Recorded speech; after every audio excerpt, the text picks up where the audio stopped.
Washington's Navy Yard has understandably seen increased security measures since the shooting here on the 16th of September. These are jittery times in the U.S. Capitol. Back to the street. You don't have to be over there. Go back on the street like everybody else is. Have a good day, sir. Thank you. Thank you, sir. Despite strict controls at the gates and inside this military facility, Aaron Alexis, the man who the FBI has identified as the killer, was able to enter easily with a shotgun. As investigators pored over the evidence at the Navy Yard, questions were being asked. How was a deranged killer allowed inside? The answer is with a military access card, like the one used by this contractor. I show this to a guard. He takes it from my hand, he examines it, and flags me in. We go through a turnstile, which has a magnetic turnstile. I can't get in, okay? A guard, armed guard, is sitting there 24/7. He says, good morning, at the second floor. I have to use my card again to access the office space. Nobody gets this card that hasn't been cleared. But that day, one former Navy reservist got in just as easily and wreaked havoc.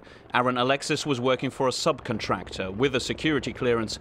No red flags were raised. They are now, but one former Navy Vice Admiral tells us there's only so much you can do. The fact is that once you have a gunman who's an active shooter, who will not regard for his own life, then that person is a very difficult target to stop before he does some damage.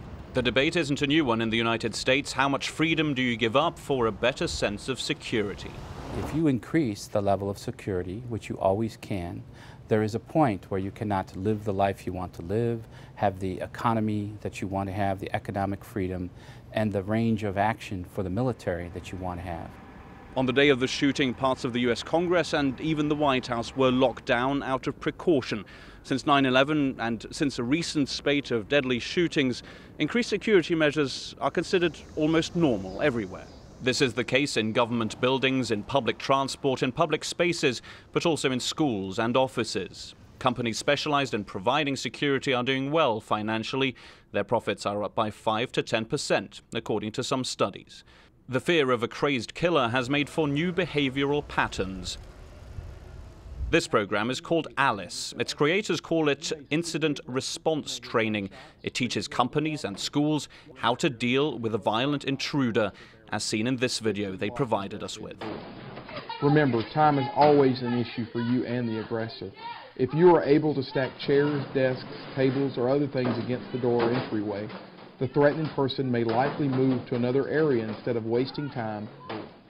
These types of tactics are nowadays known by many. During the Navy Yard shooting in Washington, a dozen schools like this one went into lockdown, meaning there was no more coming or going, and the children were locked indoors.